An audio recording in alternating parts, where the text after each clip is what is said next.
They all laughed when Elena Voss paid good money for a rusted heap of metal on wheels. Her neighbors called her foolish, her family thought she'd lost her mind. But when she finally revealed what lay hidden beneath that truck, the entire town fell silent in disbelief. Don't forget to subscribe and drop a comment telling us where you're watching from. The morning air in Clearwater Valley carried the scent of sage and dry earth as Elena Voss stepped onto the wooden porch of her farmhouse. Steam rose from her chipped ceramic mug, curling into the pale October sky. She had lived on this land for 18 years, ever since she'd left her corporate job in the city and bought the 60-acre property from a retiring cattle rancher. It wasn't the easiest decision she'd ever made, trading spreadsheets and conference rooms for soil and solitude, but it was the most honest one. Her farm was modest compared to the sprawling estates owned by families like the Caldwells and the Merritts, whose properties stretched for hundreds of acres across the valley. But Elena had carved out something that was entirely hers: rows of lavender and sunflowers, a small organic vegetable garden, a handful of goats, and a chicken coop that provided eggs for the Saturday farmers market. She worked alone, mostly, except during harvest season when she'd hire help from town. Elena was in her early 50s now, with sun-weathered skin, strong hands, and silver streaks threading through her dark hair that she kept tied back in a practical braid. People in Clearwater knew her as reliable but reserved. She wasn't unfriendly, just private. She did her shopping, sold her produce, attended the occasional town meeting, and kept to herself otherwise. But on this particular October morning, something would change the trajectory of her quiet life. The day before, Elena had driven into town to pick up feed from Morrison's supply.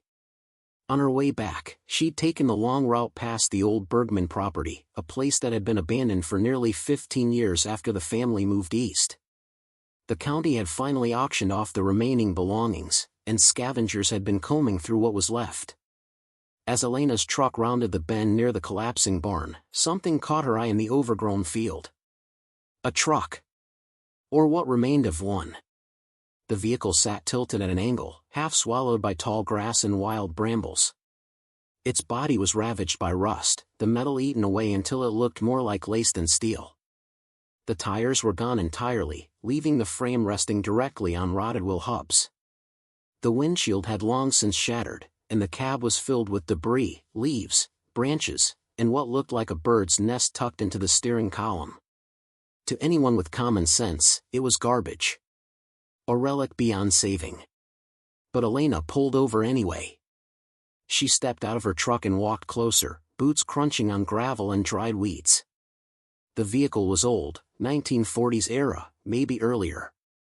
A flatbed work truck, the kind farmers once used to haul equipment before modern pickups became standard.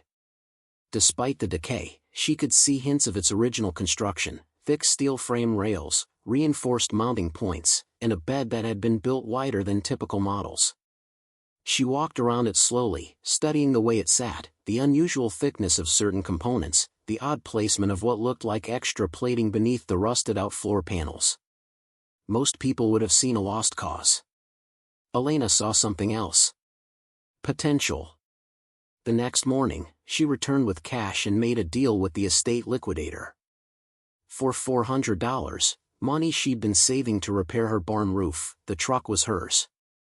By afternoon, it had been towed to her property and sat beside her tool shed like a wounded animal waiting for help. Word spread through Clearwater Valley with the speed of wildfire. By the time Elena made her usual trip to Morrison's supply on Thursday, the jokes had already begun. She walked in to buy chicken wire and was greeted by Tyler Morrison leaning against the counter with a smirk. Well, Elena," he said loud enough for the other customers to hear. "Heard you made quite the investment. Planning to open a junkyard or just losing your mind?" Laughter echoed through the store. Mrs. Chen, who was browsing seed packets nearby, shook her head with a knowing smile. "That old Bergman wreck? Elena, that thing's been rotting in that field since before you moved here. What on earth possessed you?" Elena paid for her wire, offered a polite nod, and left without explaining herself. But the teasing was only beginning. At the Saturday farmers market, vendors couldn't resist. "Hey Elena, when's the grand parade? You gonna drive that rust bucket down Main Street, called out Jimmy Reeves from his vegetable stand. Another vendor shouted, "Hope you got it for free, that's about all it's worth." Even customers who'd been buying her lavender sachets for years gave her pitying looks, as though she'd finally cracked under the isolation of farm life. Her sister, Diane, called that Sunday evening, her voice tight with barely concealed frustration. "Elena, people are talking. They're saying you spent actual money on that pile of scrap. Please tell me the rumors are exaggerated." "They're not," Elena said calmly. "But why? What could you possibly do with something that broken?" "I'm not entirely sure yet," Elena admitted. "But I'll figure it out." Diane sighed heavily. "You're not getting any younger, you know. You can't afford to throw money away on fantasy projects. What if you hurt yourself trying to work on that thing? What if it collapses on you?" Elena promised she'd be careful, but her mind was already made up. Her nephew, Connor, visited the following weekend with his girlfriend, Mia.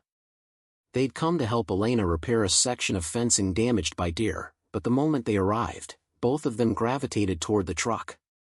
"Aunt Elena, what is this?" Connor asked, incredulous. He walked around the vehicle, kicking at the rusted frame. "This thing's a total loss. You're not seriously planning to restore it, are you?" "Maybe," Elena said, wiping dirt from her hands. Mia climbed carefully onto the flatbed, testing its stability. "It's kind of cool in a post-apocalyptic way," she offered diplomatically. "But Connor's right, this looks really dangerous. What if the whole thing just caves in?" Connor shook his head. "Aunt Elena, I love you, but this is crazy. You should haul this to the scrapyard and get whatever you can for the metal. Cut your losses." The words stung more than Elena wanted to admit. She'd always been the practical one in the family, the person who made measured decisions and followed through. To have her own nephew, someone she'd helped raise after his parents divorced, question her judgment so openly felt like a betrayal. But beneath the hurt, something else stirred. Determination. Elena had spent years proving people wrong. When she'd left her job to buy the farm, everyone said she'd fail within a year. When drought hit the valley 6 years ago and half the farms sold out, people said she should follow. But she'd adapted, diversified, survived. This truck was no different. Each evening after finishing her daily work, feeding animals, watering crops, mending equipment, Elena returned to the rusted vehicle. She brought tools from her workshop, wire brushes, scrapers, penetrating oil, wrenches. She began the slow, methodical process of clearing away years of accumulated decay. She swept out the cab, removed the tangle of vines and debris, knocked away loose rust flakes that fell like red snow. The work was exhausting and often frustrating, but it gave her a sense of purpose she hadn't felt in years. As she worked, she began noticing details others had overlooked. The frame wasn't just thick, it was reinforced with additional crossmembers in unusual locations. The bed had been modified with reinforced mounting brackets that suggested it had carried exceptionally heavy loads. And when she finally managed to pry open the rusted toolbox welded behind the cab, she found something that made her pulse quicken. Papers. Old, water-stained, but still partially legible. She carefully unfolded them under the light of her workshop lamp that night. They were technical drawings, schematics showing modifications to the truck's undercarriage.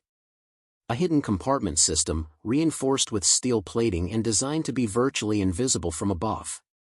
Someone, decades ago, had transformed this ordinary farm truck into something far more specialized. But for what purpose? And what had they been transporting? Elena felt a surge of excitement. This wasn't just a restoration project. It was a mystery with layers waiting to be peeled back. The ridicule from town intensified as weeks passed. At the general store, she overheard 2 women whispering about poor Elena, spending her retirement money on trash. At the post office, Mr. Henderson made a joke about how she should charge admission for people to see the world's rustiest museum piece.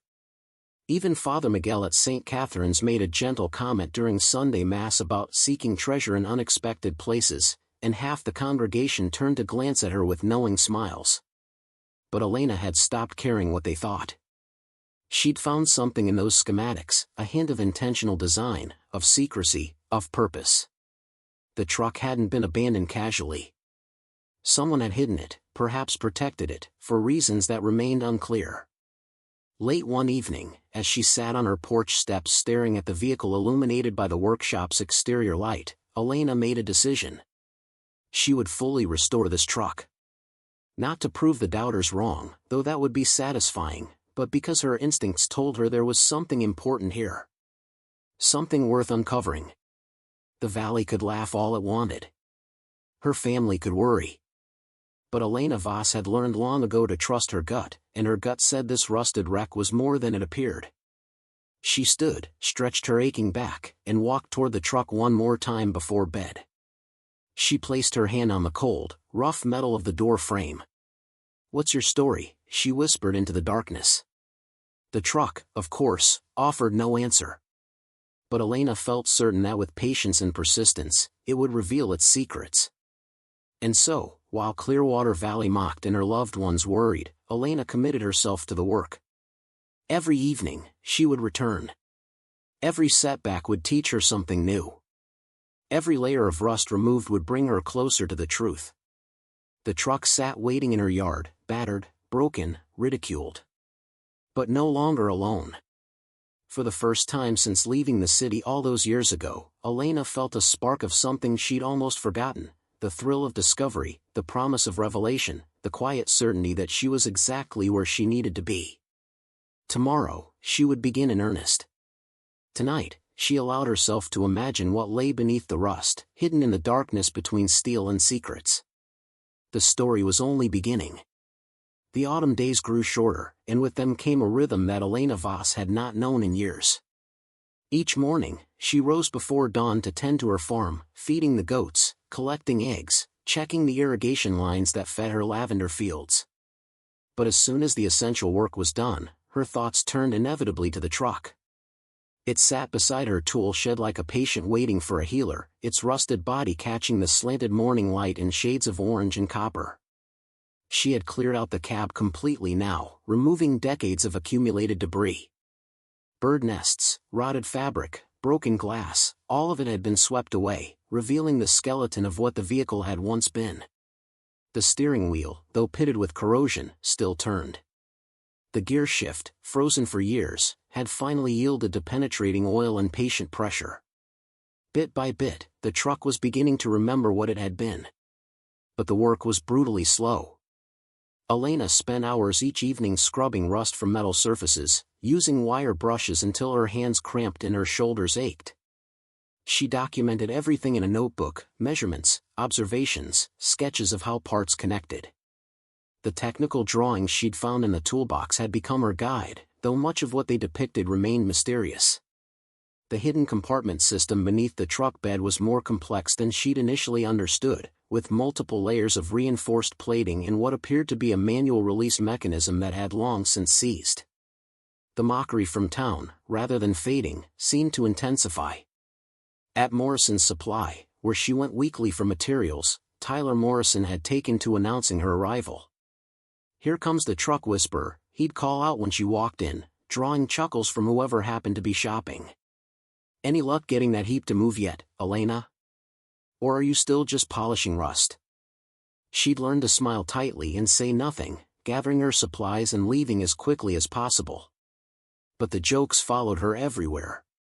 At the farmer's market, vendors had started a running gag about her restoration project, taking bets on whether she'd give up by Christmas. Children riding their bikes past her property would slow down to stare at the truck, sometimes shouting questions. "Miss Voss, is it a time machine? Is it gonna fly?" Their innocent teasing stung less than the adult version, but it still reminded her how completely she'd become the valley's favorite subject of ridicule. Even people who'd once respected her were beginning to doubt. Mrs. Chen, who'd bought her lavender products for years, pulled her aside at the market one Saturday morning. "Elena, dear," she said quietly, "I hope you're not letting this project consume you. People are worried. You seem tired, distracted. Maybe it's time to admit it's not worth the effort?" Elena thanked her for the concern but offered no promises. The truth was, she was tired. Exhausted, even. But she couldn't stop. Every evening, as the sun dipped below the ridgeline and shadows stretched across her property, she returned to the truck. She'd set up work lights around it, powered by an extension cord from the workshop, and in that bubble of artificial illumination, she labored while the rest of the valley settled into sleep. She'd managed to remove the truck bed entirely, revealing the full extent of the hidden compartment system. What she found took her breath away. The compartments weren't simple hollow spaces, they were engineered with precision. Each section had reinforced walls, rubber gaskets that had deteriorated with age, and a series of metal channels that seemed designed to distribute weight evenly. The system had been built to carry something heavy, something that needed to be concealed and protected. But what? Elena photographed everything, took measurements, and spent her rare free hours researching similar modifications in old automotive journals at the Clearwater Library. The librarian, Mrs. Foster, had given her odd looks when she'd requested access to the historical archives, but Elena had ignored them. Her research led her down unexpected paths. She discovered that during the 1940s and 50s, some farmers in remote areas had modified trucks for transporting valuable goods, gold from small mining operations, cash from livestock sales, even smuggled items during Prohibition. The Bergman family, she learned, had been prosperous farmers who'd owned several thousand acres before the Depression hit. They'd also been known for keeping to themselves, maintaining few connections with neighboring properties. Had they been hiding something? Protecting something? The questions multiplied faster than answers. As November arrived, the weather in Clearwater Valley began to change. The autumn rains that typically lasted a few weeks stretched on without relief. Day after day, dark clouds gathered over the mountains and released torrents that turned the roads to mud and swelled the creek that ran through Elena's property. At first, it was merely inconvenient. She had to move her work on the truck into the open-sided equipment shed to keep the rain off. But by the third week, the inconvenience became concern. The creek, normally a gentle trickle that barely required a culvert, began to rise. Water flowed faster, carrying debris from upstream, branches, leaves, even chunks of eroded bank. Elena watched it carefully, knowing that her property sat in a natural floodplain. The previous owner had warned her about it when she'd bought the farm, but in 18 years, flooding had never been more than a minor nuisance. This felt different. The rains intensified. November's typical drizzle became relentless downpours that drummed on her roof at night and turned her driveway into a stream. The Weather Service issued flood warnings for the valley. Emergency meetings were called at the town hall. Sandbags were distributed to properties near the creek. Elena filled sandbags along her property line, but her attention kept drifting to the truck. She'd made significant progress, the compartment system was fully exposed now, and she'd managed to free the release mechanism that operated the hidden panels. But with the rain, work had become nearly impossible. The metal was constantly wet, the ground around the truck transformed into thick mud that sucked at her boots. And still, people mocked. Connor called to check on her during one of the storms. "Aunt Elena, are you prepared for flooding? Do you have supplies? Because if you've been spending all your time on that stupid truck instead of protecting your property." "I'm prepared," she cut him off, trying to keep the irritation from her voice. "Good. Because that truck isn't going to matter much if your house gets flooded." She hung up feeling more alone than ever. The valley's situation worsened. By late November, the creek had jumped its banks in several places. Low-lying properties were evacuated. The main road into town was closed after a culvert washed out.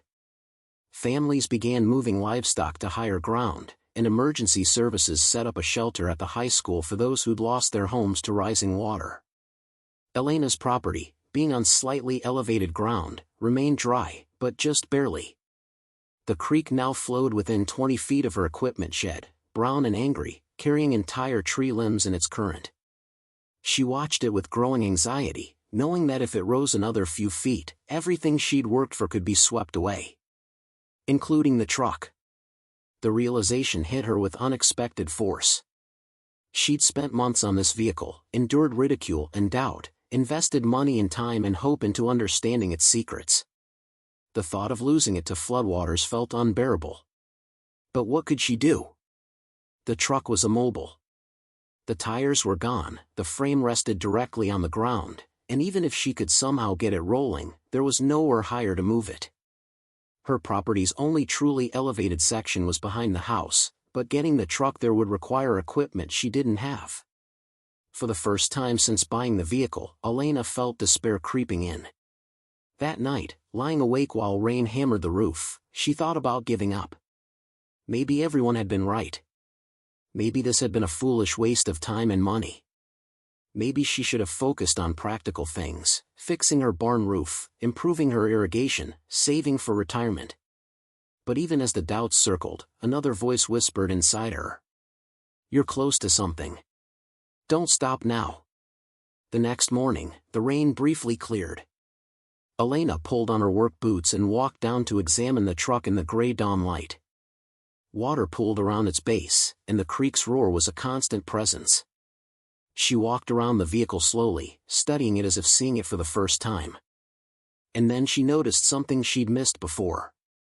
Near the rear of the frame, partially obscured by mud, was a metal plate she'd assumed was just part of the structural reinforcement. But looking closer, she saw faint lettering stamped into the surface. She knelt in the mud, scraping away layers of grime with her fingers. Meridian Engineering Co., Private Commission 1947. Meridian Engineering. She'd never heard of them. Racing back to the house, Elena fired up her old laptop and searched. The results were sparse, a few historical references to a small engineering firm that had operated in the Pacific Northwest during the 1940s and 50s, specializing in custom industrial equipment. They'd done contract work for mining operations, lumber companies, and according to one obscure archive, private security applications. Private security applications. Elena's mind raced. The hidden compartments, the reinforced construction, the deliberate concealment. This truck hadn't been designed for farming. It had been designed for transporting something valuable. Something that needed protection. Suddenly, the mystery took on new dimensions.